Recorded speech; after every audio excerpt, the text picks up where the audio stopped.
Oh boy, we are live. We are live, Sam, once again. Yes, we are.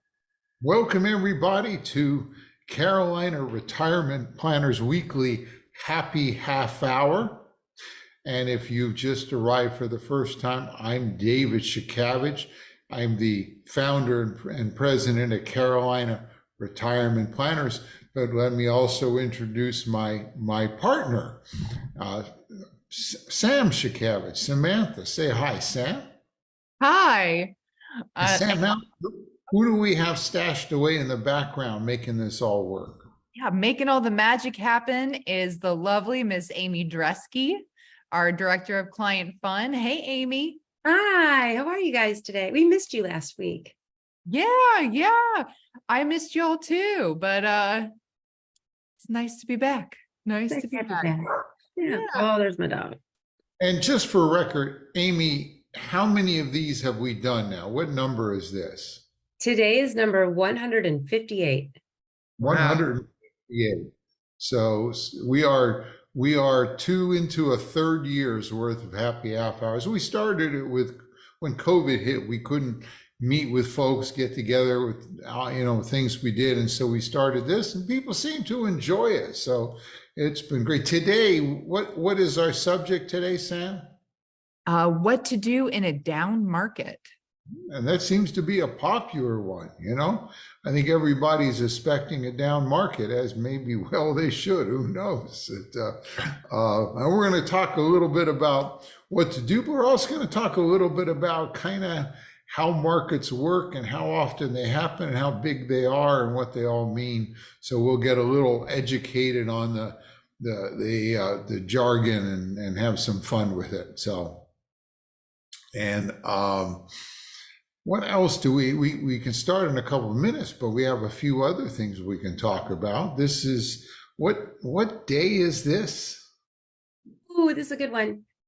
So I selected Gobstopper Day, and I'm wearing this like orange shirt, like an Oompa Loompa. Aren't they orange? Yeah, yeah. And I'm like, my hair's got purple, so I was like, maybe it's kind of like, Oompa Loompa-esque. That's I'm sticking with it. Definitely. So, yeah. Yeah. Yeah. Yeah. Why And I don't asked you tell everyone, those of us like me who don't really know who that is? what? Was it, I think it's like Charlie and the Chocolate Factory, and then they went to like Willy Wonka. So Ronald Dahl, the book, and then the movies, and then Oompa Loompas. They're like Oompa Loompa. Don't. Yeah. And they're when everything goes wrong, when all the kids like don't listen and they eat the candy they're not supposed to eat, or they fall into that's an Oompa Loompa. But All kinds of crazy things happen. I can't believe they let children watch that. It's, right? It's crazy. It's crazy. Yeah. So with that, I will go back over here because my dog's going crazy and leave you with, what is your favorite Willy Wonka candy? Well, I think that you said that the number one choice of people was oh my gosh, pixie. Yes, pixie sticks. Yes. But like if I'm thinking about myself looking back to like the original Gene Wilder movie, the things that for some reason got me were the wallpaper that you could lick, and then that, like, I guess the iconic candy where it was like a round in the middle and then had the little thing sticking off of it. I think it's the one that is it a gobstopper? I don't know, but it's the one that Charlie puts down and he's like, "Oh, Charlie, you got it." So those are the ones that I always wanted to eat. Yeah, I'm with you. Did they have a Guinness flavored candy? I don't know. Maybe in that was also very exciting for me as a kid, is just picturing going into a giant room of wonder and everything is edible and tastes like candy. That was pretty cool. Okay. Well, perhaps we should get rolling and then maybe come back and say hi to people when we're done. So let me see if I can get everything working here.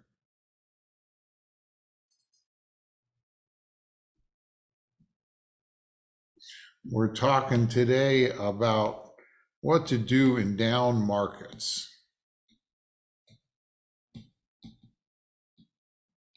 Now, Sam, there's there's if two kinds of down markets, right? What are the two, the first two at least, kinds of down markets? What are they Yeah. called? Yeah, that would be like a correction and a bear market. So we have corrections and we have bear markets. And I'll get into the little more specifics in a bit, but corrections are smaller falls and bear markets are bigger falls. So I went and dug up some of the charts that are out there. And this is one chart company named First Trust put out, and it shows the history of bear markets, or at least some of them, the bigger ones, since 1930 here. You can see this was the big crash, might even be before 1930, 1929. That was the first big recession. The green, the blue ones that are up is when the market was going up, and the orange below is when the market was down. So that was the big depression we had. Then we had apparently around the 40s, we had a little bear market, and a bull market, and a bear market. And then we had a bear market here, looks like in the early 60s, a little one, a couple more. You remember 1987, that was one probably most of us remember. Many of us were working when we had that big drop. And then most of us recall the dot-com bubble when it burst here. And this was the crash with the whole real estate thing in 2008. But you can kind of get a picture here of the ups and downs. But you notice even here, there's a lot of other ups and downs as we go in between. And so here's another chart. This is from the Prepare course, and it comes from a Market Watch story. And you notice this is from like 1900 to 2020. You can see there's an awful lot of, oops, how did that go? Get back here, you little devil.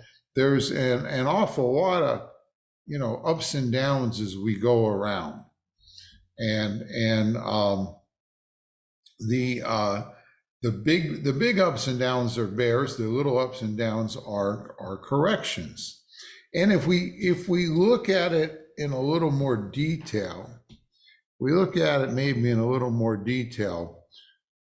corrections, and these are what things that typically used, but I've read there's no official term for a correction, but corrections considered everything where the drop is from 10% to 19.9%. So if the market falls basically between 10 and 20%, that is considered a correction. And since 1950, we have had apparently 39 corrections. And 24 of those only lasted 3.5 months or less. So they were less than 3.5 months, but 9 of them were over 1 year. And they occur about every 1.9 years. So you can kind of expect to see one of these, drops of 10 to 20%, kind of about every 2 years. Sometimes it goes longer, sometimes shorter. When it comes to bear markets, they're 20%, above 20%. And since 1900 to 2022, we have had 33 of these. And they occur about every 3 years, apparently. And what's interesting is and one reason we're kind of maybe extra goosey or we've forgotten is between 1987. Remember, we had in 1919 we had the between 1980, that doesn't sound right. 1987 and 2020, we had a drop in 2008. I don't know, I got the wrong data there. Never mind, but we had a long streak up to 2020 where we didn't see a big drop for I think since 2008. I must have put the wrong, since 2008 to about 2020, we didn't have a bear market. We didn't see a 20% drop. In 1990, we had a drop of 19.9%. So it was almost there, but we kind of got spoiled. We didn't have a big one since back in 2008. So that's the right number, 2008, I'm sorry, to 2022. So we've been kind of spoiled at that. And, the thing is, we've got to get used to the fact that we're going to have a bunch of little drops, 10 to 20, and occasional big drops, 20% more. It's been with us for a century. It's going to continue. And we got to be ready for that. And when people often ask us, well, David, Sam, if that happens, what can I do? And so we're going to come up with maybe 3 or 4 things, 3 or 4 activities that you can take if this happens. And the first activity is what I could say is the slinky activity. Many of us have IRAs, and our IRA. Hey, Dad, wouldn't the first be don't panic? Oh, you're probably right. Thank you for keeping me straight. Don't panic. Isn't that like in Douglas Adams' The Hitchhiker's Guide to the Galaxy, the don't panic button? I like it. I think one of the things that we see from some people whenever there is market volatility is this desire to like pull everything to cash, and timing the market can studies have shown that trying to time the market and going to cash and going back in, typically you end up worse off than if you were to just ride it out. And one of the problems with that is you got to be right twice. You got to know when to get out, but then you need to know when to get back in. And it's very difficult to do. And so if you have a gut feel, my gosh, I can't afford to lose anymore, I'm going to get out. Usually you sell at the bottom and buy back in at the top. So it is true. Don't panic. Just let it go. But there's some other things we can take advantage of. One of them is the slinky principle. So here I have a slinky. Let's say this is your IRA. You remember your IRA, you put money away, you didn't pay any tax on it, and you don't owe tax on it until you take it out. And over the years, in those bullish years where the market's making money, and a bull market is when it's gone up 20% from the low, but it goes up. Well, that's great. But then we have one of those corrections or bear markets, and it goes down. Well, this is a good time. This may be a good time to convert that money or some of that money to a Roth IRA. And that's where you pay the tax on it and move it to a Roth, where from then on it'll grow tax-free. Well, one thing, kind of when the market's down, it's going to go back up. So when it's down is when you may want to do a Roth conversion. And then when it grows back as tax-free money. So market recessions are a good time to think about doing a Roth. Always got to say, whether you should do a Roth depends on many factors. Be sure you meet with your accountant, your advisor, to be sure that is the time, but that's a good opportunity. What other opportunities do we have, Sam? Sorry, I didn't expect you to call on me. One of the other things that we could do is if you have money in a fixed indexed annuity, you can take money out every year. And so you could take that money out, put it in the market, and essentially buy at a low. Yeah, we call it we call it go time, or we've met some folks that at some of our conferences that named it go time. And actually there's two places you can do that. I know a lot of people, especially right now, many are sitting on lots of cash too. They got money in money markets and all, and they kind of like to keep it there. Maybe they like it there because they're making 5% a year. But boy, we have a big downturn. It's time to go to where we have money that is safe and say, okay, now's the time to maybe invest it in the market because it looks like the market's down. So both cash that you have and indexed annuities, we're always allowed to take out typically 7 to 10%. Good time to say, well, this is my dry powder. I'm going to take out my dry powder now and use it when the market's down. There is a third thing that gets a little trickier, but is perhaps worth doing. If you have an account with a lot of stock in it and mutual funds that is not in your IRA, it's non-IRA or non-qualified money is the technical term. Sometimes if the things go down, some of those stocks or mutual funds have losses. They have what's called capital losses. And you may be able, if you sell that at the time, you can log those losses. You can actually say, well, I'm going to recognize those losses. And then later, and it's a little complicated, a lot of rules, you got to wait 30 days before you can buy that stock back or something very similar. But you might say, boy, man, how about I sell my losses now, especially if you got a stock that you really bought and you really thought, boy, I thought this was going to go up and it didn't work and it fell and I kind of made a mistake. But many people say, well, I don't want to sell it because that's in a sense of recognizing that I made a mistake. And I always go to them and I say, let's say it's stock ABC. I said, if I gave you $20,000, would you go out and buy stock ABC? And they say, no, I wouldn't buy that. Well, then why do you keep 20,000 there in the lot? So it's a good time to sell those losses, and then you can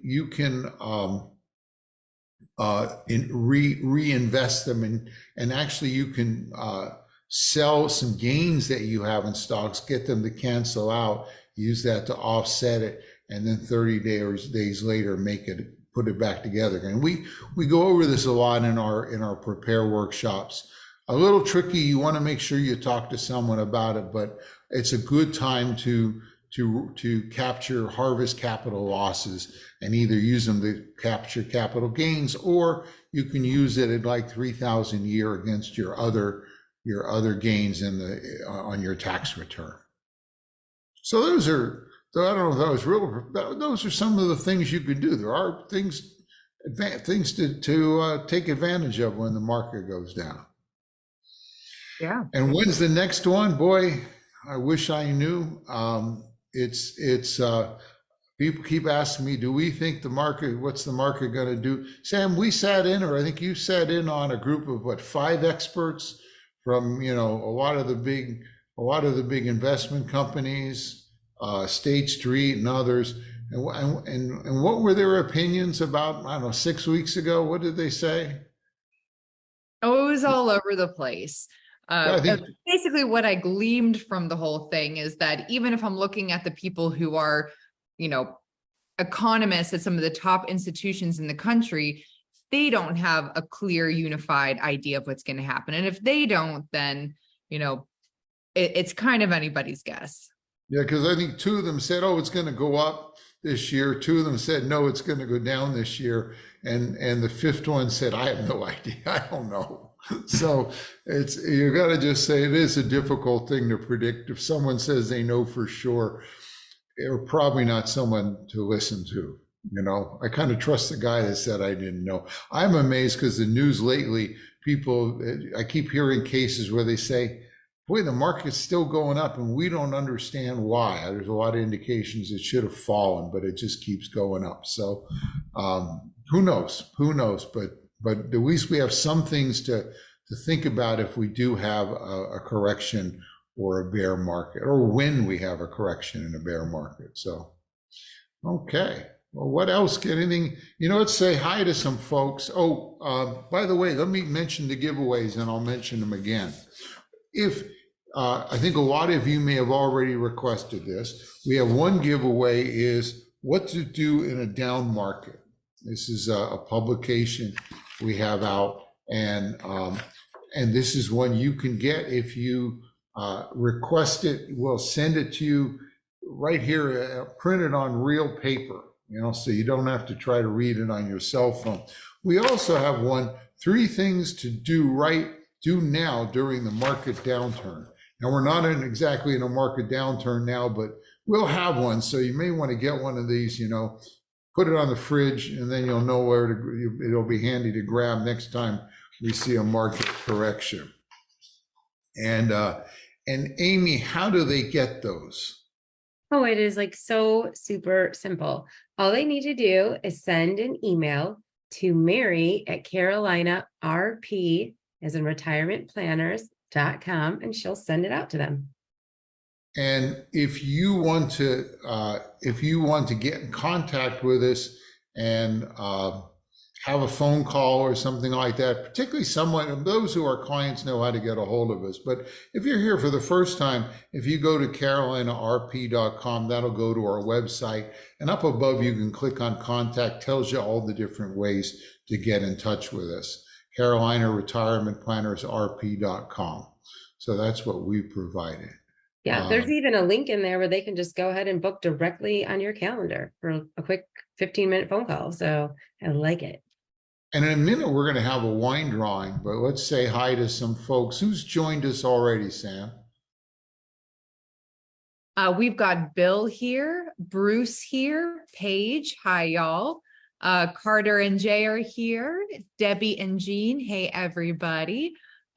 Teresa, Miss Amy's mom, and hi, Mom. Diane is tuning in from Leland, hey y'all. Dane and Barb are checking in from the mountains, drinking a Sierra Nevada Oktoberfest. It is Oktoberfest season, which I love.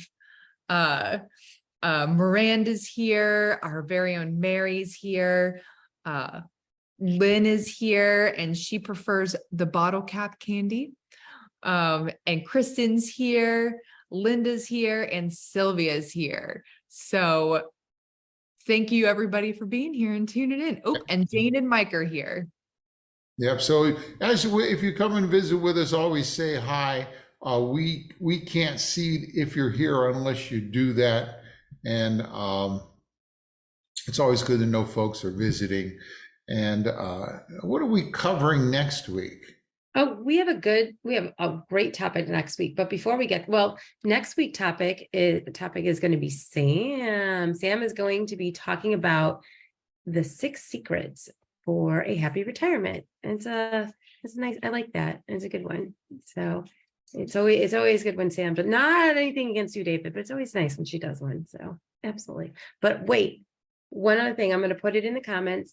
And I just want to say you have a new class starting next week on Wednesday at 9:30 a.m. It's a 2-day class, and we still have a couple of seats available.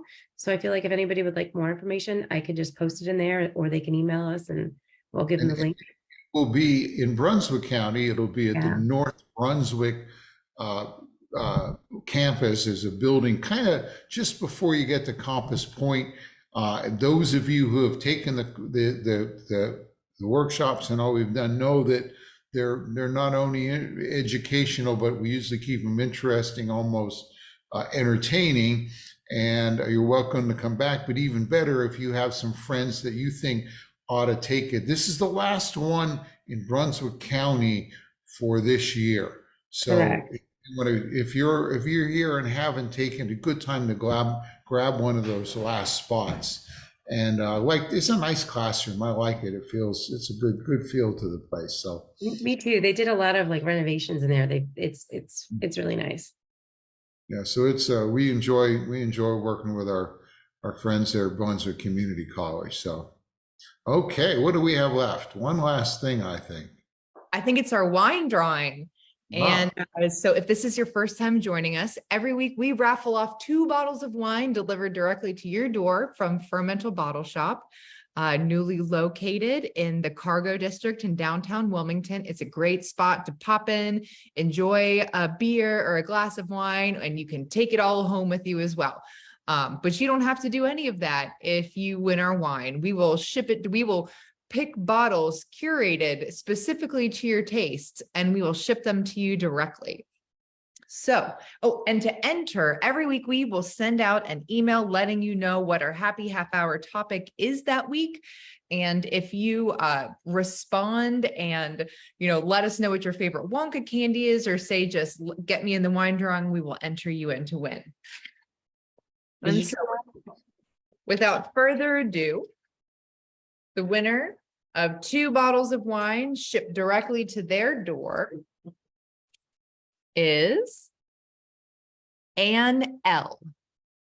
Congratulations. So, congratulations, Anne. You are our wine winner. Yes, congratulations. I like it. Hey, you know what? This is just random and funny. We were talking about Willy Wonka candy. I love the banana Laffy Taffy. I mean, it's like my thing. And Lynn bottle caps. I like the root beer one. Someone else said that. But I was saying if they only had banana beer, and Kristen looked it up, and there is banana beer. I mean, it can't be, or not beer. I mean, wine, banana wine. It can't be good, can it? You would know, Sam. Is it? I don't know. I like the banana nut bread beer, but you should I don't want to on somebody's yum. Yeah. I would not personally. I would try banana wine, but I don't think that I would personally enjoy it. You got to press. Give it a try. Got to go press all the juice out of the bananas first. Yeah, I don't know how that would work. I don't know. Yeah, I don't know either. But now I'm like very curious because I don't think like banana everything. Yeah. I don't think you can press juice out of a banana. I think that's just not. It's just. I don't know how that fermentation process occurs, and I don't. No, either. I feel like. I think there's a banana rum. There has to be. Yeah. But they have those little, Kristen reminded me of, you remember 99 bananas, like the little, like the liquor. It's like 99 proof. Yeah. College days. Yeah. So there's that. So there has to be. I know when I was in St. Lucia, they sell banana ketchup. So it was pretty good. So banana wine, I'm going to be on a quest. We better say goodbye to everybody. Yeah. Nobody cares about my banana wine. All right. If you've had banana wine, let us know how you think about it. Let us know. Yeah. And we'll talk about it next week if anyone's tried it. Yes. Well, thank you guys so much, and we'll see you next week. Sure, everyone have a great week. Cheers.